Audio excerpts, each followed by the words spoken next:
Pay attention to the girl in the white shirt. This is 18-year-old Nia Wilson. She's getting off the train to transfer, like many other people in the crowded station. But watch again. This time, don't look at the girl. Instead, watch the man behind her in the white and gray hoodie. He follows her off the train, pulling his hood down and taking off his sunglasses. He looks around as if to plan an escape route. Then, he reaches down, pulling something out of his pant leg. Look closer. The item he pulled out is a knife. He quickly covers it up with his sweatshirt, but he has it at the ready, and no one else in the busy train station has noticed. The girl he's following, Nia, is on her way home with two of her older sisters, Tashaya and Latifa. They just called their dad to let him know they should be back soon, and they wait for the train doors to open. But moments later, the man attacks. Taking advantage of the panic that follows, he blends in with the crowd. He runs down the stairs and exits the station, running through the gate before seeing police outside. Recorded on an officer's body cam, he pretends to be a witness to the attack, telling them someone was injured on the platform. He waves them up, and they run to the scene to help the girls, unknowingly letting their attacker get away. He escapes from the station without anyone chasing after him, and he runs to a nearby parking structure. Then, he changes into a different hoodie, putting the other in a backpack, and takes off his shoes and sweatpants. Next, he runs out and over to a bus stop. When a bus pulls up, he fakes an injury so he can get a free ride. After getting off the bus and away from security cameras, he disappears. He believes he thought of everything to escape justice, but in this footage, police will find the crucial mistake he made during his getaway that will ultimately lead to his capture and avenge the sisters' attack.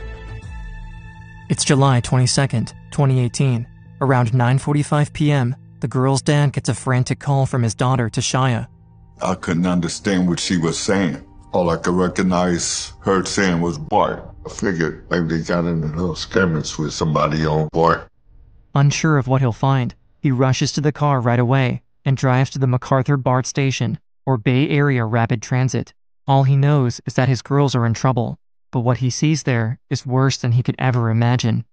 When I got there, I see a bunch of ambulance and police. I see them loading Latifa in the ambulance. I seen blood dripping down her arm, and I asked her what happened.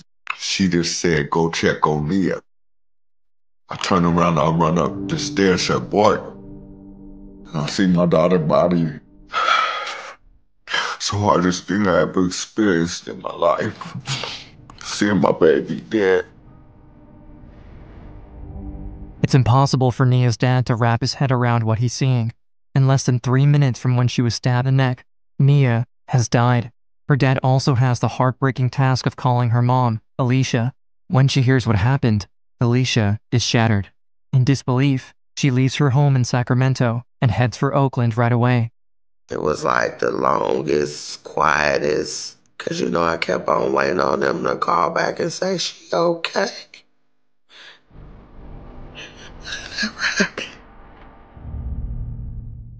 While they're trying to process the attack, Nia and Tashaya's sister, Latifa, is fighting for her life at the hospital after getting stabbed too. Her family is left in shock, wondering who could have attacked them and why. I'm just trying to figure out, do I know him from somewhere? Did we have an interaction with him in any way, shape, or form? Because who is this? And why did he target us? I just felt like rage. This is the parents' worst nightmare. That's my baby girl laying up there. I want justice for my daughter. Even though it happened in a crowded place, the man was able to get away, right past security and police officers. No one knows who or where he is, but security cameras in and around the train station captured the attack, the moments leading up to it, and the man fleeing afterwards. And as investigators review the footage, there's a breakthrough. In the video, the man can be seen inside a nearby parking structure, leaving his backpack behind before running to the bus stop. Within hours of the attack, police find the bag. It has several personal items in it, allowing them to identify the man, 27-year-old John Lee Cowell. When investigators look at his records, they find he's a convicted felon out on parole. In the past, he's been convicted of assault with a deadly weapon and armed robbery. There doesn't seem to be any connection between him and the Wilson family, but there's one more hope for details about the attack: Nia's sister, Latifa, who's coming to at the hospital. I remember pulling up to Highland, and from then on, it was kind of a blur. And then I seen my brother Then my dad come in, and I'm like, where's Nia? And he hesitated. And my dad ended up telling me, and that's when I tried to get out the bed. And my brother was like, don't get up, don't get up. Latifah learns what happened to Nia, and with her killer on the loose, the heartbroken family is desperate for answers. Still recovering from her own injuries, Latifah tells them about the events earlier that night. Just hours before the attack, Nia, Latifah, and Tashaya were visiting family. Their Aunt Teresa had been diagnosed with a terminal illness, and the family wanted to have a celebration of life while she could still spend time with them. They went to the celebration, and afterwards, around 9 p.m., they got to the Concord BART station, heading back home to Oakland. As soon as the man saw them on the escalator to the platform, he targeted them. Girls waited about 15 minutes for the train. Security footage shows him keeping an eye on them the whole time, planning his attack. When they walked towards the doors, the stranger put on a hoodie, grabbed his backpack, and followed them. He entered the train, sitting down near the sisters. For multiple stops, he watched them behind his sunglasses, but he didn't approach them. When the sisters reached MacArthur Station around 9:35, they moved to step off the train to transfer, and he followed. Tashaya got on the next train first.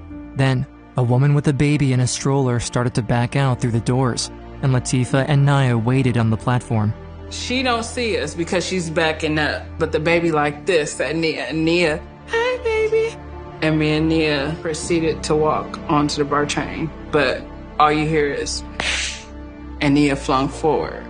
And before I know, I could turn back to me, and that's when Nia screamed my name. I seen Nia, it was like she tripped. I was in shock. I didn't know what to do at that moment. But all of a sudden, Tashaya saw blood. Nia was stabbed twice in the neck, and Latifah, who was standing next to her on the platform, was stabbed too before the attacker fled. The doors had closed and then they had reopened, and then I started screaming, trying to go find help. I believe an officer came and talked to me. I was just like, go help my sister, just make sure she's okay. The woman with the stroller quickly threw her baby's blanket over Nia's neck, and Latifah pressed it against her, desperately trying to slow the bleeding and save her sister. And all I could think of is like, apply pressure. I'm not knowing if I'm hurting her.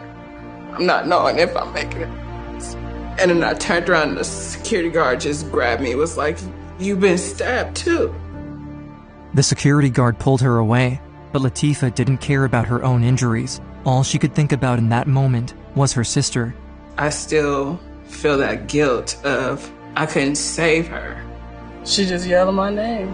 Tifa, Tifa, Tifa. And what did you say to her in those final moments as you were with her? I love her. And we're gonna get through this. And I said, I got you, baby, I got you. You're my baby sister. Latifah and Tashaya would do anything to catch the man who took their little sister away from them. Before her death, Nia had worried about the possibility that she or her loved ones might someday be attacked solely because of their race. She had told her family that if something like this ever happened to her, she wanted them to keep fighting to hold the attacker accountable. Now, facing Nia's fears coming true, her family refuses to let her killer get away with it. Nearly 12 hours after the attack, there's renewed hope of bringing the man to justice when police share his photo and information with the public. He is a violent felon who is currently on parole, and we currently have an active arrest warrant for his arrest for the murder of Nia. But when I tell you all my brothers, sisters, cousins, everybody was looking for him. News spreads quickly, and the residents of Oakland do all they can to help in the search. The man was a complete stranger to the whole family, and they worry that it was a racially motivated attack. While police recovered the footage and backpack within a few hours, it took them nearly 12 hours to release the man's information, and people feared that her killer wouldn't be caught if they didn't bring more attention to it themselves. Posts about Nia spread across social media with the hashtag #SayHerName, which started as a campaign to bring awareness to Black women and girls who were victims of police brutality. As the movement grew, it was used to bring more attention to victims of anti-Black violence. Outrage builds, and around 1,000 members of the community gather at the train station for a vigil for Nia, pushing to get her story heard, honoring her and demanding justice. Even with so many eyes looking out for the man who killed Nia and tried to kill Latifah, it seems like he might have vanished. But during the vigil, police get an anonymous call that changes everything. The caller says they're on a BART train, and they recognize someone on the train with them as the man they've been looking for, John Cowell. The train is headed right towards MacArthur Station, the scene of the crime, and where the vigil is being held. Police don't know if the man is aiming to hurt more people, but they race to stop him before he has a chance. They wait at MacArthur Station for the train to arrive, hoping to catch him by surprise. Then, the train gets there, and the doors open. Officers look everywhere, but they don't see him. However, at the nearby Pleasant Hill Station, around 20 minutes away, officers search the train for him too. This time, they find the man right in the middle of the doorway.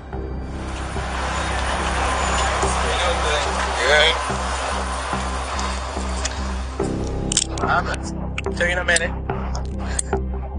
What's your name, sir? John Cowell. He doesn't put up a fight or try to run, and officers arrest him without incident.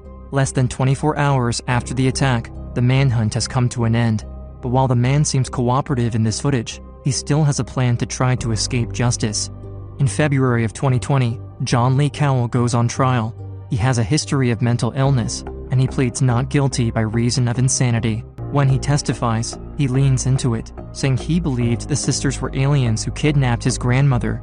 He just made a mockery out of it, like the things he was talking about up there because he wanted to play crazy. At one point, I intended to play the video to demonstrate that he knew what he was doing. He started screaming, yelling, cussing at me, telling me that I knew he was innocent, and simply disrupting the courtroom. Even after the judge repeatedly warns him to stop, he continues his rant, cursing at the prosecutor, and gets removed from the courtroom. The security footage from the night of the stabbing makes it clear he had a plan to attack and escape, even having a backup outfit to change into afterwards. He targeted the sisters instead of anyone else at the station, and prosecution considers charging Cowell with a hate crime as well. There were many women and people who entered into the BART platform. He did not focus on any of them. As soon as he saw 3 young African-American women, he fixated on them, and every indication, every angle of the surveillance makes that very clear. While he was in custody, he went out of his way to engage an African-American deputy and proceeded to call her lots of racial slurs as well. There's no doubt in my mind that the assault was racially motivated. You killed her because of her skin. You didn't kill her for anything else. But with how difficult it would be to prove it was a hate crime, District Attorney Butch Ford recommends seeking premeditated murder and the special circumstance of lying in wait because he watched and followed them onto the train before attacking at the station. The family agrees, hoping to send him to jail for the rest of his life. And as Ford reviews the phone calls Cowell made while in custody, he makes a breakthrough. Mr. Cowell was happy to speak to his mental health caregivers because Mr. Cowell had mental health issues. There's no disputing that. But he also was forthcoming that he needed to stop taking his medication so that he could appear more crazy when the trial started. I think it was an absolute show. During the trial, he tries to play up the idea that he can't control himself and doesn't know what he's doing. But the judge isn't fooled by his antics, ruling that he was sane at the time of the attack. John Cowell is convicted of the murder of Nia Wilson, the attempted murder of her sister Latifah, and the special circumstance of lying in wait. He is sentenced to life in prison without parole. With him behind bars for the rest of his life, Nia's family can finally start to move on with theirs. Spend the rest of his life in prison. So I really think justice was served. And I know Nia smiling down on her family, her sisters, her friends, all her loved ones, the community. I know she can rest in peace now. But while her family knows the man won't be able to hurt anyone again, it's a bittersweet moment. Now that the trial is over, they struggle to move on, grieving the tragic loss and reality of life without Nia. It's still a shock and overwhelming. Parts of me don't want to believe what's going on, and parts of me have to face reality. It was just something that I couldn't believe, you know. I couldn't sleep, couldn't eat. Messed around and had a stroke. I don't speak too clear. I have limited use of my right side. While it's a long, healing journey, Nia's family members each have their own ways of finding the strength to keep going. My dogs keep me up. We have a husky. She's very spoiled and she made me take her out for walks. She keeps me going. She's my therapy. Nia's sisters still grapple with the guilt of surviving the attack, but with the help of therapy, meditation, and loved ones, Tashaya and Latifah are able to find themselves again. They know Nia would do anything to make them happy, and they see how her story spreads, impacting people across the country. The community comes together because of her, with hundreds of people showing up to her funeral. She was dressed in gold and white, had a white casket. They gave her a carriage ride, released doves. It was beautiful. The name Nia comes from the Swahili word purpose. Nia's purpose lives on through others after her death. She was passionate about fighting for equal rights. She constantly put others ahead of herself, spreading kindness and compassion wherever she went. When I think of Nia, I think of sunshine, big, bright, beautiful smile. That was my baby. Like, a sister's love can never be defined. Nia was very close with her friends and family, and she touched the lives of many near and far. Tributes continue to pour in across social media, with friends, strangers, attention to her story. NBA star Steph Curry hosts a high school basketball showcase, and he dedicates the game to Nia, raising over $20,000 for her family.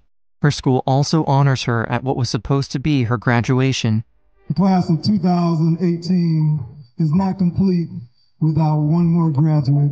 I'm very proud. This is an achievement that me and my daughter sat down and spoke of several times, and it's so heartbreaking that she's not here to experience this for herself. Nia loved music and dancing, and she dreamed of having her own dance studio one day. She also thought of becoming an EMT or paramedic, or even working in criminal justice. She always wanted to help people, and in 2019, her family created the Nia Wilson Foundation, dedicated to providing resources such as mental health counseling, homeless outreach, self-defense classes, and employment opportunities for young men and women. Nia's family thinks of her every day, working to honor her memory and continue her mission to make the world a better place. I always say, Nia, you make me a better person. I carry my daughter's name with a heavy weight, so whatever I do, I think about her because I can't fail her in no type of way.